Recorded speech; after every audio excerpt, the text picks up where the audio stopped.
Y ya se lo contábamos en titulares, esta es una buena noticia del año 2013. Por segundo año consecutivo, el Poder Judicial chileno encabezó el ranking del índice de accesibilidad a la información judicial en Internet, que realiza año a año el Centro de Estudios de Justicia de las Américas, organismo vinculado a la OEA.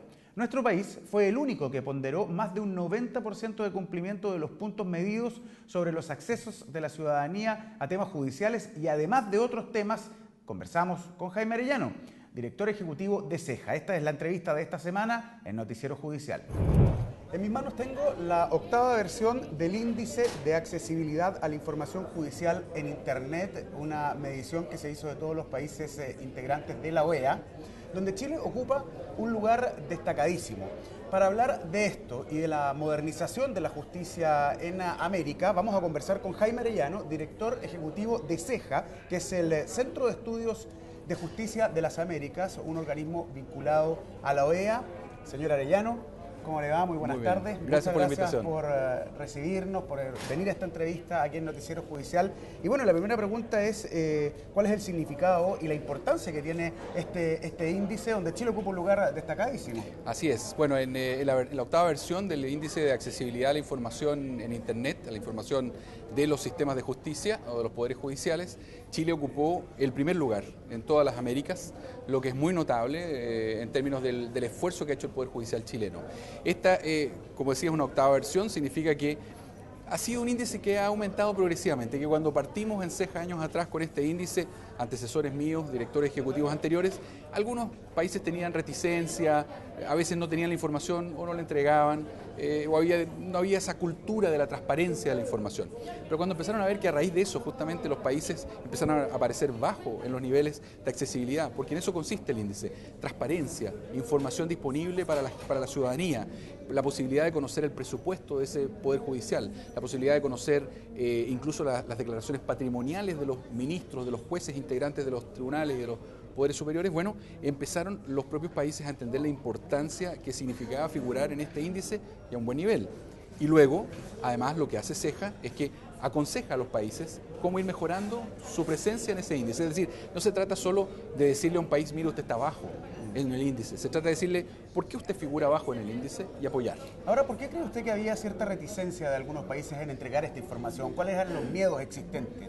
Yo creo que al final es un tema cultural. Nosotros, como comunidad jurídica en Latinoamérica, nos desarrollamos en un sistema en general de carácter inquisitivo, en que el Poder Judicial más bien retenía toda la información y los juicios eran, al fin y al cabo, bastante opacos, oscuros. La evolución, por lo tanto, ha sido hacia la transparencia, hacia sistemas de justicia orales, ¿cierto?, públicos y mucho más rápidos, y por lo tanto eso ha significado un cambio en el switch, en la cabeza. Las generaciones han cambiado, sin duda también. Estamos hablando de autoridades judiciales y de jueces que tienen otra mirada, otra visión de lo que es el servicio a la justicia y el servicio a las personas. Entonces, había eso, había una cultura de un grado de secretismo que ha ido cambiando a una cultura de entender que el Poder Judicial, igual que los otros poderes del Estado, si bien no es electo por la ciudadanía, se debe también a la ciudadanía. Ahora usted hablaba de beneficios a la ciudadanía. Mucha gente, me imagino, que se pregunta cuando se habla de modernización de la justicia, ¿cuáles son estos beneficios? ¿Cómo yo, como un ciudadano cualquiera, un ciudadano a pie, veo estos beneficios? ¿Cómo se tangibilizan? Claro. Bueno, lo primero, desde luego, es, y tengo que insistir en este concepto, la transparencia. Es muy distinto cuando yo, como ciudadano, años atrás, si tenía un conflicto, llevaba un asunto a tribunales y le pedía a un abogado que lo llevara. Y poco o nada sabía de lo que pasaba en el juicio. Simplemente al final muchas veces el abogado me contaba, me fue bien, le fue mal, no se sabía qué es lo que había pasado. En los nuevos sistemas lo que ocurre en cambio es que la ciudadanía en general tiende a participar más en los juicios y es público lo que ocurre en esos procesos y en tribunales. Eso en primer lugar. Segundo, el tiempo, porque finalmente el tiempo es valioso. El viejo adagio dice, justicia que tarda no es justicia. Y ese era otro de los problemas que teníamos. La justicia, si bien llegaba muy tarde y francamente la gente tenía que acordarse porque había empezado el pleito o la víctima tenía que poco menos que recordar quién había agredido a esa persona y por qué. Eso ha cambiado. Entonces, segundo concepto, transparencia. Segundo, rapidez, velocidad. Y tercero, cercanía, inmediación. La justicia avanza en la medida que las personas están más cerca de la justicia o mirados del otro lado, cuando la judicatura, los jueces están más cerca de las personas y son pedagógicos. tú lo ves en los juicios orales, por ejemplo, en que los jueces le explican a la víctima qué es lo que pasa, le explican al imputado qué es lo que ocurre. Eso hace un cambio. Y la tecnología, obviamente, de lo que podemos hablar, aporta mucho en aquello. Y en términos comparativos, la modernización de la justicia en América, en comparación con Europa, por ejemplo, ¿cuánto nos falta? O si estamos quizás cerca de ello, ¿cuál es el desafío en ese sentido? Bueno, es interesante, porque desde luego ya el hecho de que Chile, por ejemplo, aparezca en el ranking de accesibilidad a la información judicial en Internet, arriba incluso de Estados Unidos, habla muy bien, al menos desde el punto de vista de los índices que nosotros estamos usando, sobre lo que está haciendo Chile. Puede cuestionarse la metodología, hay un problema evidentemente entre un país que es unitario y otro que tiene distintos estados. Estamos todavía a una cierta distancia de Europa, hay que decirlo. En Europa hay una cultura, ¿Qué cosas ocurren, por ejemplo, en Europa que nos faltan y que deberíamos aprender o copiar? Bueno, desde luego, una cuestión que es más compleja que solo los tribunales. En Europa existía un sistema de justicia en que las personas en general tienen garantizado un derecho a defensa, cuestión que no ocurría en las Américas hace no mucho tiempo atrás. Es decir, que no había una defensa profesional que asegurara, por ejemplo, que una persona acusada de un delito tuviera un abogado profesional defendiéndolo. Y lo mismo ocurría con las víctimas. No había, en América Latina en general, y todavía nos falta, una fiscalía, un ministerio público que sea profesional en la investigación o en dirigir las investigaciones y en presentar los casos para hacer responsable y cumplir a quien correspondía. En Europa eso está garantizado hace bastante tiempo. Y segundo, el sistema de justicia, que en general en los países europeos ha avanzado hacia sistemas más orales, más transparentes, y en que se ha incorporado la tecnología, que es el otro tema que falta. Ahora también hay otro índice, que es el índice de servicios judiciales en línea, donde Chile no está en el primer lugar, pero sí está dentro de los... Primeros 6, si mal no recuerdo. Primeros 6. Así es. ¿Cuál es la implicancia y la importancia de esto? ¿Qué significa esto? Aquí estamos viendo otra cosa. En el índice de accesibilidad, lo que estamos preguntándonos es, ¿hay información en Internet, que es un vehículo en principio abierto, ¿cierto? Abierto a todo el mundo? ¿Hay información de los poderes judiciales que nos permita saber sobre ellos? Que nos permita, insisto, saber qué presupuesto tienen, cuánto ganan, qué patrimonio, qué intereses tienen los jueces que van a resolver mis asuntos, etcétera. Aquí lo que nos estamos preguntando es, ¿los poderes judiciales y los sistemas de justicia están empleando la tecnología para prestar determinados servicios a las personas y que no tengan que en el fondo concurrir, caminar, entrar a un edificio para lograr determinados servicios? Esa es la pregunta. Y por lo tanto estamos midiendo ese tipo de servicios. Por ejemplo, ¿puede un abogado consultar una causa online y no tener que ir al tribunal a pedirle a un funcionario que le pase un expediente para revisarlo? ¿Sí o no? ¿Puede una persona seguir su causa, aunque no sea el abogado? ¿Tiene acceso a poder saber qué está pasando con su causa? Se están agendando, por ejemplo, las audiencias y uno sabe transparentemente qué es lo que está pasando ahí. Bueno, cuando empiezan a haber más y más servicios, la posibilidad de interponer una demanda vía Internet, no tener que ir a presentar en papel, poder contestar la demanda, etcétera, en la medida que en el fondo vamos nuevamente facilitando el acceso a servicios, ahora sí judiciales, estamos midiendo aquello en el índice. Y nuevamente Chile no está mal, ¿eh?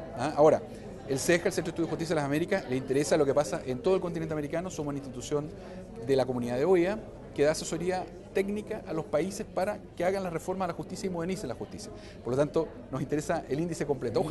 Ojalá todos los países estuvieran, ¿cierto?, pegados arriba, pero obviamente hay un orgullo y por alguna razón CEJA está ubicado en Chile. El motivo fue que se consideraba que los procesos de reforma que se estaban llevando adelante en Chile eran bastante ejemplares en términos de planificación, en términos de resultado, en términos de integralidad.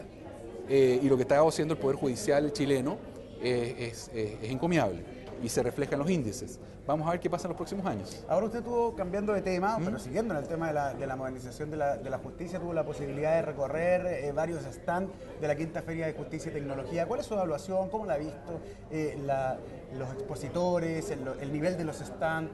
A ver, está lejos, la quinta Feria de Tecnología y Justicia es, yo diría, la mejor feria que ha habido hasta el momento en todas las cumbres, en términos de exposición, de cantidad y de calidad de los expositores, eso es así. Muy bien, porque en primer lugar le estamos mostrando a todos los poderes judiciales de América distintas soluciones tecnológicas, ya sea física, hardware o software, para modernizar los procesos de justicia.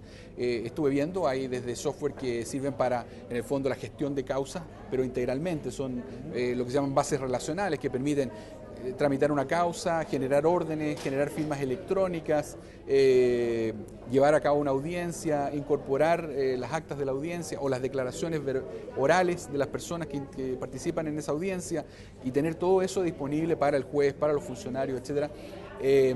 Está bueno, obviamente, un stand que me parece muy interesante, que es el Tribunal Modelo, que ha estado diseñando la Corte Suprema chilena, y que lo que está pensando es cómo generar justamente un modelo que de alguna manera empuje a todos los poderes judiciales de América Latina a pensar idealmente, sin límites presupuestarios, sino pensando cuál sería el ideal de tribunal, el ideal en términos de velocidad, de accesibilidad, de transparencia, de amistad, en términos de facilidad para trabajar para los funcionarios, para los abogados, para las partes.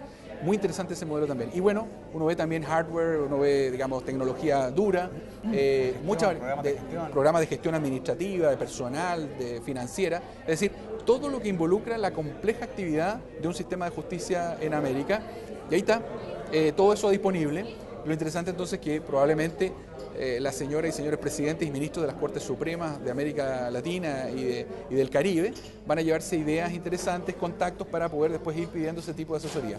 Cuestiones en las que CEJA también siempre trata de ayudarlos y hacer entender que la tecnología de información y las comunicaciones son hoy en día un elemento fundamental para modernizar gestión, diseño, recursos humanos, pero tecnología también son vitales para tiempo, transparencia, cercanía. Una tremenda tarea. Sí. Señor Arellano, muchas gracias por esta entrevista. Al contrario. Judicial. Muchas gracias a ti.